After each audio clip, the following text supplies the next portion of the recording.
Now, what am I going to play? What would be the best character to bring out my inner muse with absolutely no combat advantage taken into consideration at all? Actually, that's one thing. Does either one of those matter? Should I have to worry about going too far with optimization and then I can't roleplay my character? Maybe I want to build the character in my head or make something that I can roleplay really good, but should I worry about him not being able to actually help the party? Maybe there's some kind of middle ground? Let's talk about it.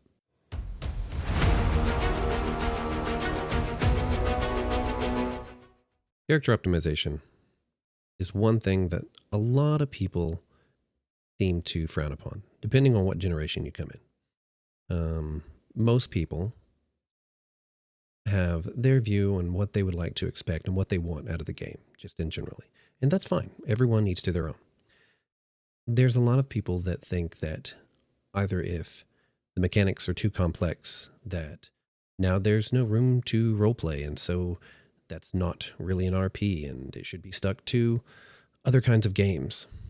Or the people that don't think you should choose something or a class or race that is unoptimal just because it's what your character would do. The reality is both, a little bit in between. Kind of depends on you. Now, I know that most of us want to play RPGs and dabble into a new world, get out that inner actor that we weren't ever allowed to do in school, or maybe we just did never make our big break. But most of you have done this, right? Looked up builds or something for a character. I mean, is that too much for us to play the game? Are we over optimizing because we want to be good combat? Could we treat them separate, maybe? And though with 5e, a lot of it has been fixed by things like this, Tasha's Cauldron, the ability to change and maneuver your class depending on different ideals for heritage, and with more recent updates, it's made it much easier to have the race class mixture for the aesthetic that you want with the character. Now, I mean, we could all just play humans if we really wanted to. Same thing every time. For settings like Pathfinder 1E and 2nd edition, you not only have that, but with 1E, you also have your standard traits, but you have alternative racial traits, allowing us to swap out different aspects of the character's race to determine maybe there was something specific in her life, where she grew up, whether she was around other races, maybe she was an orc raised by dwarves or something else. Maybe there is different heritages depending on if you were from different regions, hill dwarf, mountain dwarf, whether you were a Gathian or an angel-blooded Aasimar. Between Tasha's and alternate racial traits, they allow us to change a race, class, to suit us so that we can get the character we want. But the question still is, should we worry more about having a character that is unique or different in role-playing? And can we make an optimized character? I've DM'd this way for about as long as I can remember. Some inspire it to the rule of cool, some of it just say they're house rules. But I think that mechanics and your RP factor can be completely different. Now, mechanically, I prefer Pathfinder 1st edition. Just my preference when it comes to the ability for me to crunch numbers or anything else. I am also the character that will write 2, 3, 4 pages for a character at level 1 if you want to know his entire history. By the time I start it, I probably have all that stuff memorized and set up, and I will talk in voices, and I will act completely different ways. I have characters where I will not take a single note for the campaign because he flies on a whim, because even if it's been 6 months, he's not going to pay attention of what he's actually supposed to be doing or where he's actually supposed to be. And I have characters that I take meticulous notes the entirety of the campaign, from start to finish, and I try to remember everything. I had characters that were the drunkards, that were the ladies' men, that were the ones that always started the fights. Then I've had the ones that were always the ones that get out of them. But being that I like the addition and the mechanic aspect that I do, I have a tendency to min-max my characters. Now, sometimes I won't take a tribute or a feat to a specific evil god to give myself that extra little thing for my build to make him unstoppable. And you'll see people like my wife who will play a character like a kitsune with a race that it probably shouldn't go with. The stats don't generally match up. Maybe one of them, maybe it's not the most important really. And that's okay. She'll still optimize her character and she'll make it good for combat and give it the abilities to help the party. And reality-wise, you need to find a blend of both. And there's nothing wrong with min-maxing a character. You can RP it just as well as any other character. There's nothing that stops me from being able to write a story, create a good character, and be able to roleplay with the best. Still have a character that is min-maxed to the max. I mean, if you wanted a character that was unique and special and that this long history, why not take a character that has one level in every single class and then jump into a party that's going to go into a dungeon? Your party is not going to be happy when you have all of this history of you being a lifelong student and you're stuck with cantrips and you're not good at anything.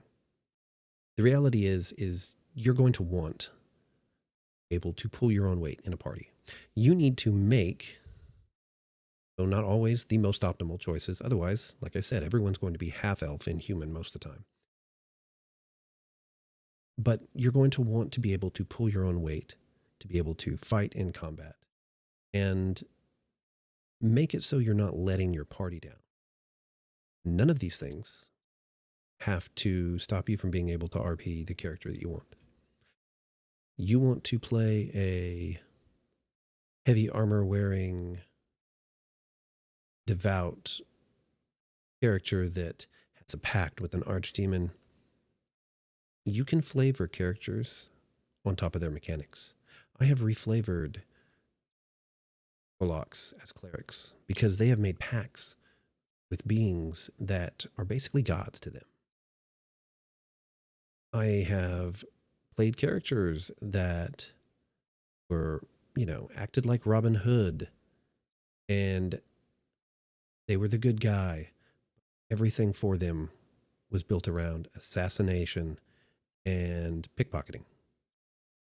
So while it's fine if you're one of the Munchkin kids and one of your party members didn't pick the race you think they should pick to be the most optimal, all right.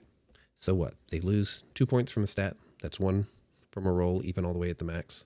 Depending on what setting, that can be more or less, a little more detrimental. But it's going to be with a fresh idea that they want. But if you're the drama kid in the group, don't knock on someone because they want to build the most optimum OP character. Now, given from the player's side, you should let people play whatever they want. When it comes to a DM, sometimes if you have characters, and usually they're newer people to the game, build a character and they don't build it very optimally, or they build extremely weak characters because something sounds cool, a lot of times it makes it harder on your DM because then he has to worry about killing everybody. The optimal players, you have the reverse aspect. I mean, they can walk through stuff. Sometimes you get to add a little bit more of a encounter, a little bit more spice mix so that you really kind of challenge them. So DMs need to be careful. Always be aware. I've had players that were together, and one of them was the most munchkin guy you'll ever meet, followed by somebody who wanted to RP and wanted to do this, and that's fine. Play whatever they want. I don't have a problem. They're worse at everything than everyone else. They might not have a good time. Look about these two characters. Both of them Sorlock, both of them the same level. They come from the same kind of build idea. Stats for a Sorlock, Sorcerer, Warlock, not optimal. And the skills are not either. Take a look at the spells. What does the Warlock say? Not taking Eldritch Blast when the entire build idea, generally for a Sorlock, is to focus on Eldritch Blast. Now, I'm not saying that there's not a time and a place for all of these spells, for most spells anyway.